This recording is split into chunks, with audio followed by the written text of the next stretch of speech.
Welcome to the Primetime Podcast. My name is Justin, and thank you guys for checking out this episode of the Primetime Podcast, where I'm going to be covering the Super Mario Trilogy on the NES, but I'm not doing it alone.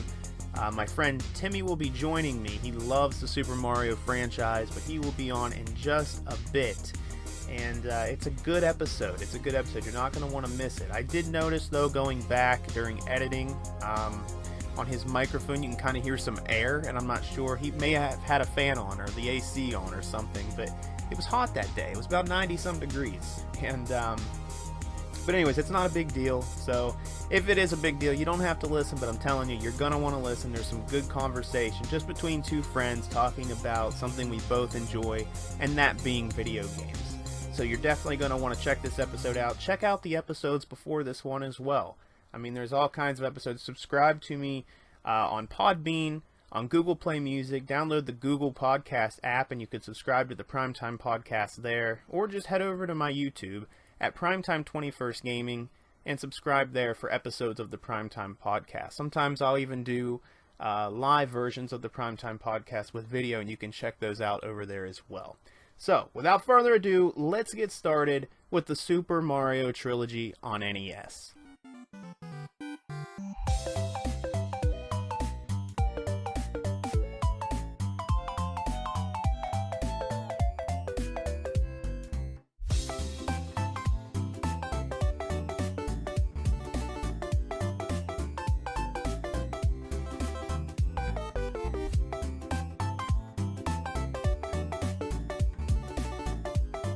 Timmy, how are you, man? Good, how are you?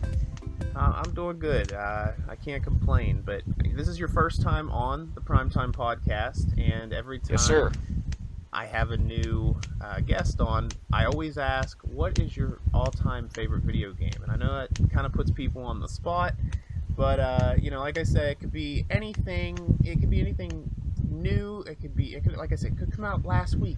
It could have been a game that came out 20 years ago. But what is your all-time favorite game? Well, I'm gonna have to go with Super Mario Brothers 2. Interesting. Not the original. Oh, now, mind you, I'm not talking about the original, like the Japanese one. I'm talking about the one that we got here in America. Okay. Well, that's interesting because that's going to come in with today's topic because, guys, we're covering the Super Mario Trilogy on NES, which you probably caught that in my intro. But what we're going to talk about, this isn't, I just want to cover this real quick. This isn't going to be a podcast where we dig deep into the creations of these games or anything. This is just a conversation between two friends that are just going to talk about Mario games. I know since I've known Timmy that he loves Super Mario. If you follow him on like Instagram and stuff, he's always posting Mario stuff. Like I know you played through Odyssey, correct? The whole thing? I did. Yes. Yeah, and I think we would both agree that was a great game. Absolutely. But we're gonna get things started here. We're gonna start off with a quick start. So we're gonna start back in 1981 when Donkey Kong released in the arcades. Mario was known as, well, he made his debut as Jumpman, and there for a while people weren't really sure if that was technically Mario's debut, and people questioned it, but I think that was answered in Super Mario Odyssey with a whole level dedicated just to Mario's past with Donkey Kong. Yep, New Donk City. Yeah, what a great level, too. Absolutely. And it was placed right in the middle of the game to where it could have been the finish of the game. That's how good it was. But anyway, also in 1983, Mario Bros. Made its debut in the arcades. So correct me if I'm wrong, but you were an 80s kid, right? Absolutely. I was born in 81. Okay, so do you have any specific memories with arcades when you were a kid? Like, did you go all the time, or was there a certain game in the arcade that you played often? Ooh, back then I remember going to Pizza Hut and playing there. They had like a tabletop arcade, and I believe, for the life of me, I can't remember the game off the top of my head, but I knew it was the tabletop. Oh, wow. See, I was born in '93, so I missed the whole arcade phase and the whole beginning of the NES, which we're about to get into. And I'm happy where I was born. I'm happy to be a '90s kid, but Mm-hmm. if I could honestly go back and pick a date to where like a different year or whatever, a different decade to be born in, I would definitely go back, and I'd want to grow up through that, through the '80s. That way, I could live through the excitement of the Nintendo releasing here in North America, and Yeah. the arcade. I did go to arcades when I was a kid, but that at that time the arcade boom was basically gone. You know, Yeah. home consoles and stuff were starting to, or were already out by then. But you did go to the arcades often, though, right? Absolutely. Yes. So I'm also going to touch up on this real quick. There was a video game crash in 1983. For those of you who might not know what I'm talking about, I'd definitely check out the documentary Atari Game Over. It's a very good documentary, and I Very recommend good. it. Yeah, it also covers the whole landfill thing with ET and all that. But it's a very good documentary, and I recommend it if you're not too caught up on the video game crash of 1983. But basically, the video game industry was in shambles, and no retailers here in America wanted to touch video games, and that's where the launch of the NES comes in. They didn't want any part of it. They didn't want any part of video games. So there was the Rob strategy that Nintendo took on. They took Rob the robot, and they combined him with an NES console, and it was called the NES, the Nintendo Entertainment System. So it wasn't just a video game system, it was an entertainment system. So not only are you getting a video game console, but you're getting a freaking robot. And this really helped out. I mean, I don't think Rob was really that good. I mean, he's definitely iconic. I have a Rob the robot in my game room just because, I think he's cool looking, man. He's awesome, but He is cool. I don't think they would definitely do way better with a robot today than they would have back in the '80s. But it's just, it worked. It was a plan that got people to buy the Nintendo Entertainment System, and like I said, retailers didn't want any part of video games, so this was a plan, and the plan worked. But I want to know, like you said, you were born in '81, so when would you experience the NES for the first time? So it wouldn't be until about, I want to say 1987, Okay. because at first I had the Atari 2600, Okay. and so I was playing that all the time. That is, like, until I got the NES, then I pretty much said, all right, Atari, goodbye. Yeah. So, I but can definitely, I can see what you mean there, because, and don't get me wrong, I can appreciate the Atari 2600 as well. oh, I do too. I do too. I never had, actually, I could say that I never. Let's see. After the 2600, that was it for Atari. I never had the 7200 or anything other than that Yeah, until still, fairly recently when I got the Jaguar. I could definitely understand. We appreciate the Atari 2600. It's got great games Yeah. on it, and stuff. But when you take a look at the NES compared to the Atari 2600, it's night and day. And but anyway, Shigeru Miyamoto took on what he would say was the ultimate cartridge game, and that would be Super Mario Bros., which released in 1985. And as crazy it is, they try to estimate at what time the NES came over here to North America. They know it was in '85, but they aren't sure really the month. I've heard October, I've heard November. This was my first NES game, and I won't go long into the story because, my God, these people have probably heard me tell it 1,000 times on my streams and in other podcasts. But it was my mom's. Like, I was playing. They have photos of me playing the NES when I was about 2 or 3 years old, and like I said, it was never really bought for me. I think it was my mom's, and I just grew up with it. And Super Mario Bros. Was the first game that I can really remember playing. That and Castlevania. Between those two. Obviously at 2 and 3 I was not very good, but I just remember playing those games. And Super Mario Bros. The original here, it's possibly the most recognizable video game theme song of all time.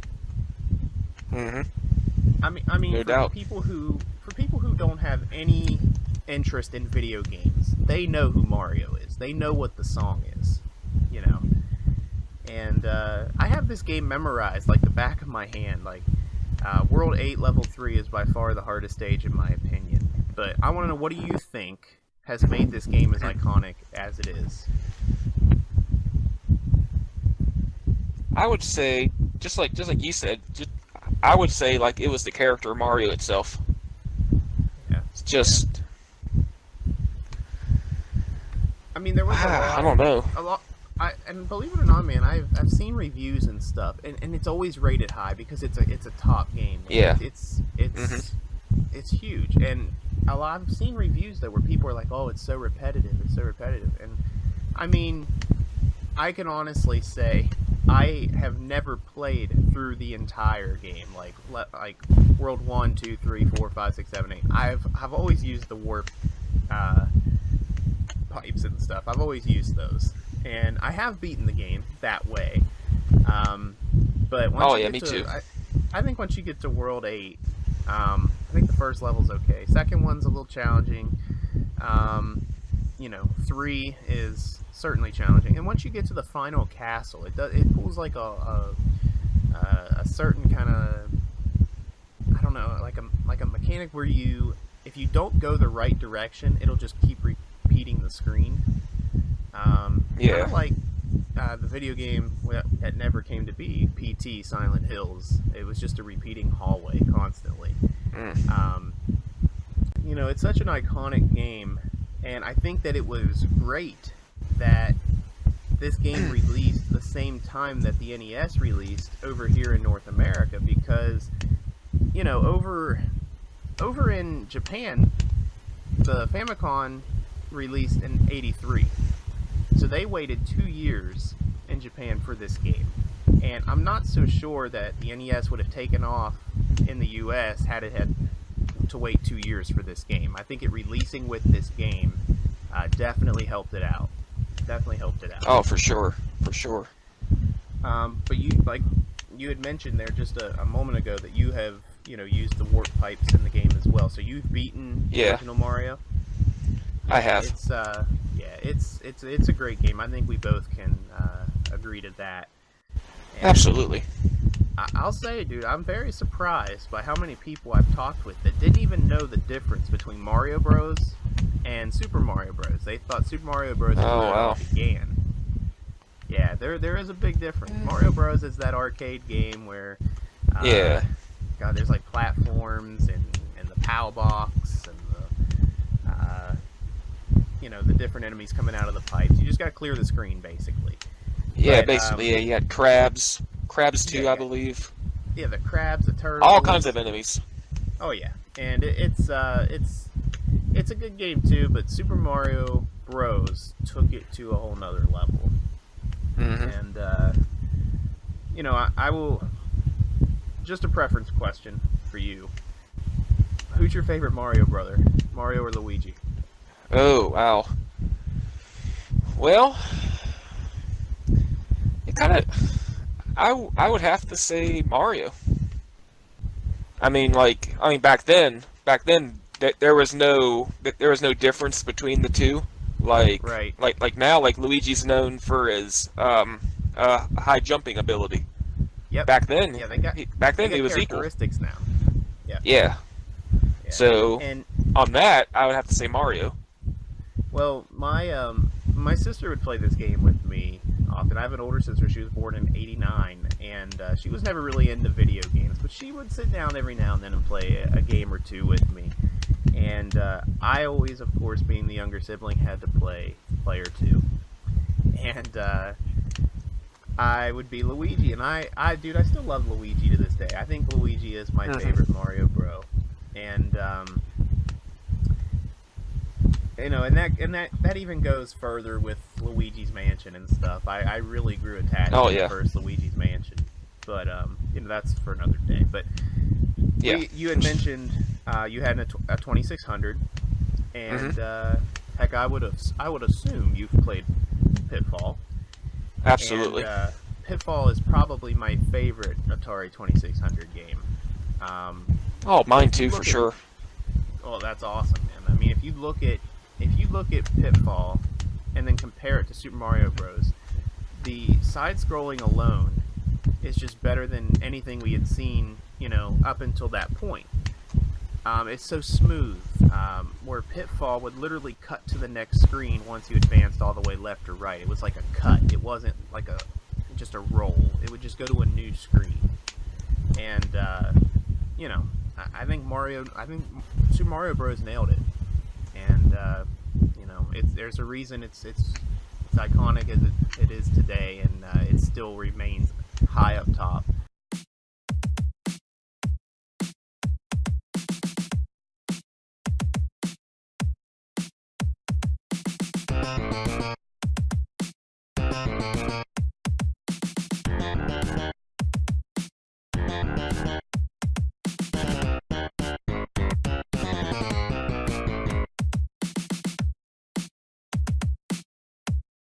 Head in to Super Mario Bros. 2, which you said at the top of the podcast that it was your favorite. Released here in the U.S. in 1988. I would honestly say this is the most criticized Mario game in this trilogy. Oh, certainly. Yeah. We in the U.S. basically got a recycled Japanese game that was called Doki Doki Panic. They threw the Mario characters in, and boom, there's the sequel. They released the Super Mario Bros. 2 that Japan got more recently on Switch on their online service. Have you tried that version? Yes. Oh, yeah. It's brutal. It is. It's brutal, man. And, it is. My first time. Let's see. Actually, no. Like, my first time playing it was actually whenever Super Mario All-Stars came out in 1993. Super Nintendo, yes. Yeah. That was my first time exposed to it. That was the first time I ever heard of Lost Levels. I didn't even know it back then. And then I played it, and I was like, this is hard. How do they do it? Yeah, it definitely was. It was definitely because you have the weather elements. There's wind. There's and it's just plain out brutal. Like, and I've always heard that they made games in Japan way harder than they made them over here. And but I mean, why is it though? Do you think that the Super Mario Bros. 2 that we got here in North America, why do you think that it's criticized so much? Do you think it's because it looks different? I mean, because the same can be said for Zelda 2. Well, yeah, I think that's part of it. I think just because it looks different, and the fact that you're not like stomping on Goombas or stomping on turtle shells. You're just like picking everything up and throwing them. It's just like mechanics too. Yeah, it's not what people knew. Yeah, right. Yeah. As that first game, and like I said, Zelda 2. You have people who mainly come out today and say that they like Zelda 2, but back then, it was looked at, as that redheaded stepchild. Nobody wanted it. Okay, and you have the original top-down look for Zelda, and then it moved on, and you have a side-scrolling Zelda. And people are like, well, this isn't the Zelda we know. And I think the same can be said for Mario. I'm not saying that it's a bad game because, like you said, it's your favorite. I wouldn't place it at my favorite. We're gonna rank them here at the end. Okay. But it's definitely First of all three of these games are good.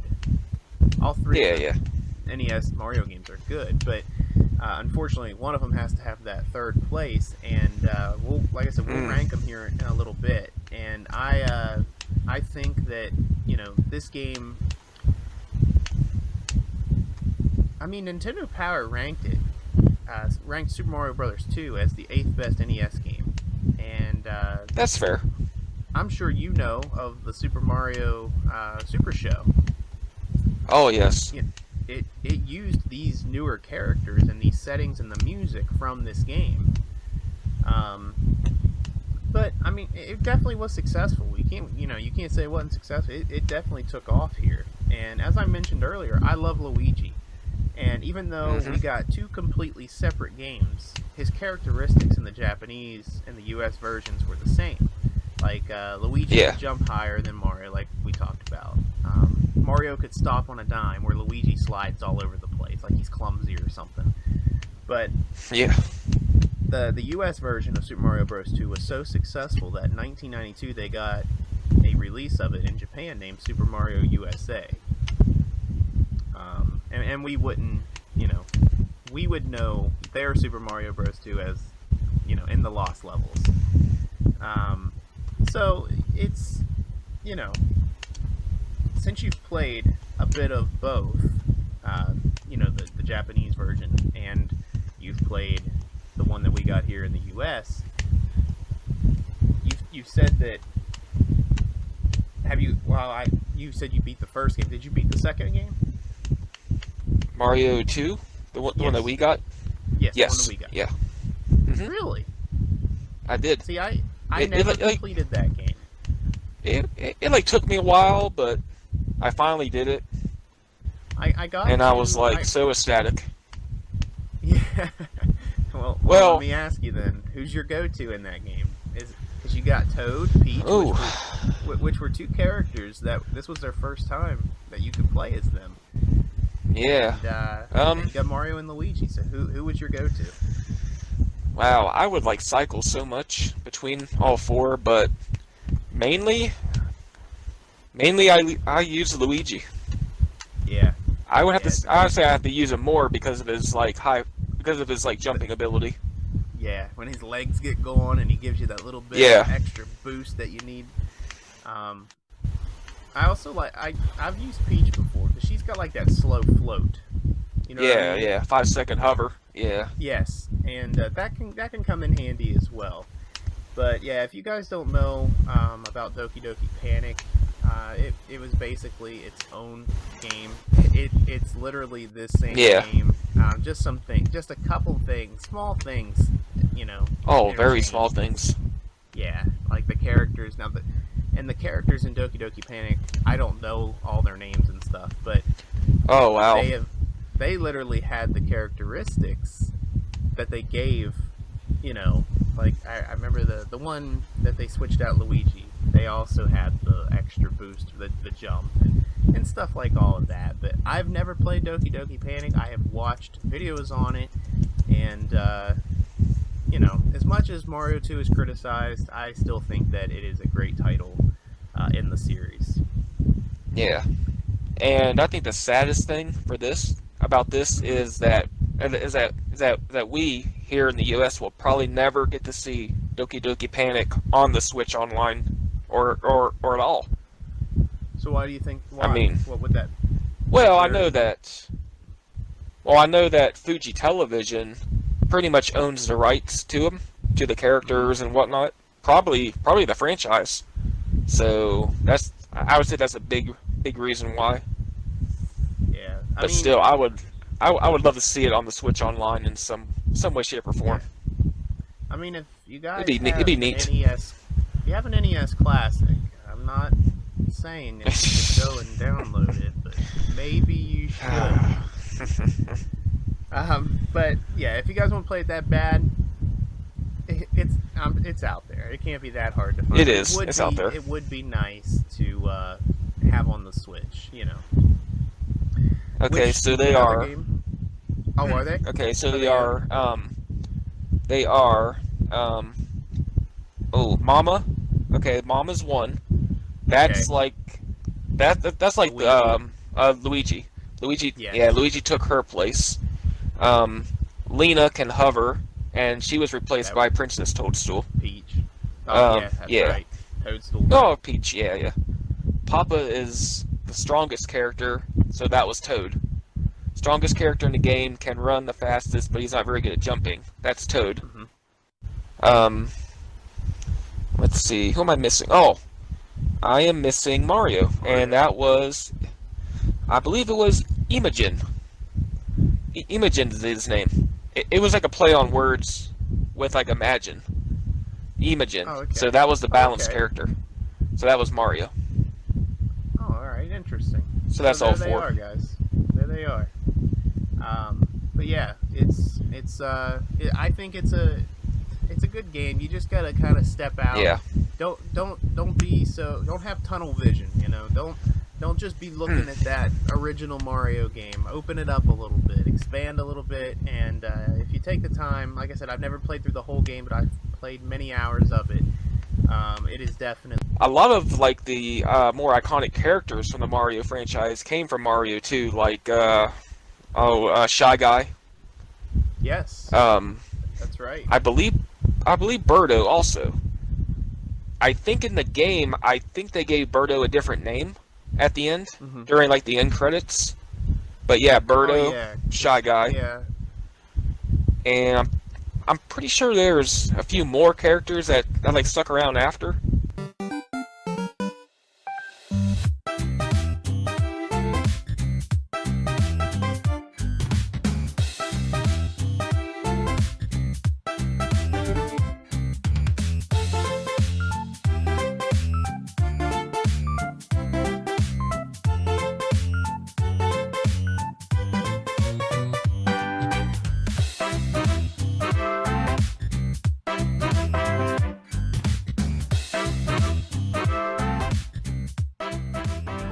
Alright, here we go. Super Mario 3 released in North America in 1990. Have you ever seen the 1989 movie The Wizard? Yes, I have. Dude, that's a good movie. That is. It is. I liked it. It's a good family movie too. But I'm not gonna spoil it for anybody, even though it's been out since '89. It's gonna be 30. But you gotta think, man. We all well, not all of us, but some of us once lived life without social media. So this movie actually introduced Super Mario 3 to North America. Yes. Japan had Mario 3 in '88, so with social media, that for sure would have been spoiled. You know, I can't imagine. Like I said, I wasn't born in '89. My sister was. I was a few years later, but I can imagine like the excitement of your friend going to see The Wizard and saying, "Oh, they showed a Super Mario Bros. 3." Well, now you're excited to go see the movie to see what Super Mario Bros. 3 looks like, you know. And like I said, social media, that they would have spoiled that, man. That would have been that definitely would have been spoiled for sure. But IGN, out of the 3 games for the NES, has Super Mario 3 ranked the highest. That's not number 1 on their list. Number 1 on their list would be Super Mario World. But out of the 3 NES games, Super Mario 3 is their highest. And I don't know. I know you wouldn't put it high. You already said 2 is your number 1. But yeah. I think they did a great job with this game. I think what they did was they took what we loved about the first game and amped it up. They took what we loved, in that very first game and made it even better. And that's why I really like Super Mario 3 a lot. And most have heard about the hidden flutes in this game to warp you, similar to the warp pipes in Super Mario Bros. 1. But I never knew that as a kid. Have you ever used the warp, flutes in anything? Oh yeah, plenty of times. I wanted to get to World 8 so bad. Yeah. Oh, dude, trust me, it's tough, ain't it? It is. It was. Oh my gosh. Just like Super Mario just like 3? the final Bowser. Yes. Just like that final Bowser battle, that was like tough. Yes. That was like stressful.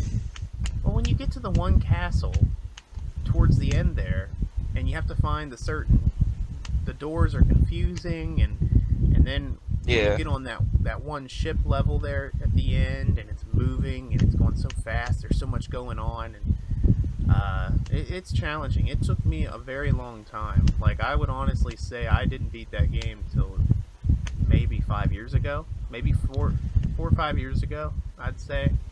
But wow, I'll tell you, it does get brutal there at the end. But that's what video games are supposed to do. They're not supposed to hand it to you. You work your way up. Oh no, you got to earn it. Yeah, and then when you beat a game like that, it feels so good. You know what I mean? Yeah, like the first. Yeah, so I would say all three boss battles were like tough. Yeah. The first Bowser battle was tough, and then in 2 you had a totally different character, and he was kind of tough. Wart. He was something else. And then like the Mario 3 battle with Bowser. So yeah.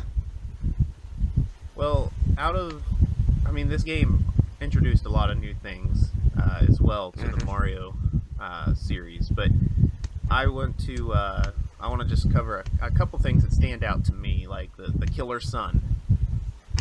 Oh yeah, the angry sun. This freaking sun, man. And that's the name, the angry sun. Look at its face, okay? The angry sun. It's not very happy. I hated that thing as a kid, man. It killed me all the time. And I actually saw a meme on Facebook the other day where, because we're in summer right now, and it's been pretty hot lately. And someone said, "This is me," and it's Mario running from the sun. And yes, I laughed at that. But I love that meme. The hammer suit in Super Mario 3 that allows you to throw hammers. They arch a little bit. They got an arch to them, but I think you can also you can kill like the boos and stuff, where really normally you can't, but with the hammers that allows you to get rid of them. And probably my favorite Mario look, the raccoon tail. Oh yeah, dude, I love it. I love it. I mean, it's just, I don't know. It looks cool. It just looks cool. I don't know how else to explain it. Yeah. But, I would say probably my favorite. It would be either the frog suit or I think I already said this, but the Tanuki Mario suit. Yeah. Well, the frog allows you to swim better, right? Yeah. Swim better underwater. Yeah, it's actually meant for underwater. It's not meant for any other level. Yeah, you try to use it in another level. That's super difficult. I did. Oh no. I haven't used it to beat Bowser. I'm not going to do that, but I used it in like the castles at the end of the level. It's tough, though. So I give hats off to you for that. But so like I said, maybe one day I'll try against Bowser, but yeah, it took me a long time to beat this game. We're gonna rank these games with 1 being the best and 3 being your least favorite. I'm not gonna say bad because they're not bad. Ooh. None of these games are bad. But I'm gonna let you start. We know what your number 1 is. So where does 2 and 3? Yeah. Oh gosh. Okay. So 2. Like 2 is my favorite, just because of like I probably put more time and effort into 2 than perhaps 1 and 3. So. And plus, it was so different. I think probably more likely that's probably why I liked it more. It was different. Mm-hmm. So, okay, so 2 is going to be number 1. Number 2, oh man, I would probably have to put Super Mario Brothers 1 at number 2, and then 3. Yeah, that's tough one though. It is tough, And honestly, I thought about it earlier today before I got on here, and I thought, man, this is harder than I thought it was going to be, you know? And, It really is. So my rank is a little similar. We both have Super Mario Bros. 1 at number 2. And Right. I think I have to put number 3 at 1. Super Mario 3 and number 1, just because same reason you said 2. You put a lot of time in 2. I put a lot of time in 3, and when I beat 3, and like I said, I haven't beat 2. I never beat Super Mario Bros. 2. I can't believe that. I know, and I need to, and I'm gonna get. I think it's time for you to do. I think it's time for you to stream it. I've done dude, I have a list of games that I just need to beat. Like, I want to beat them. Silent Hill 2's in there. Castlevania Symphony of the Night. I got to the Inverted Castle, but I never went any further than that. But there's a list of games, man, and that's got to be on the list. I have to start knocking these games out. But so Super Mario 3 is my number 1, Super Mario 1 is my number 2, and Super Mario 2 is my number 3. But like I said, it's not that any of these games are bad. It's just, unfortunately, no. One of them's got to be at the back end. And it's funny, Intimidator's Super Mario 2 is my last, and my Super Mario 3 at number 1 is his last. But we both keep that original game in the middle. But, well, man, the Mario franchise is still running wild today. And we come to the end of this podcast with a 1990 game, but many more titles would release in the coming years. But I want to ask you, though, which do you prefer? This is another tough one. Oh, yeah. Do you prefer side-scrolling Mario or 3D Mario games like Galaxy, Sunshine? Oh, wow. Oh, I think I'd have to pick the side-scrolling. Yeah, if I had to pick one. Now, see, this is where it's good, because we're going to get both takes. Now, I am on the end. I'm on the side of, I like the 3D Mario games, and I'm not, when I like the 3D Mario games, I'm not talking like the new Super Mario Bros. Wii, where it was a side scroller, but it was also 3D.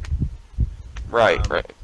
I'm talking like the Galaxy games, the Super Mario Sunshine, Odyssey, and 64. I'm talking like those. I like, dude. I think Odyssey.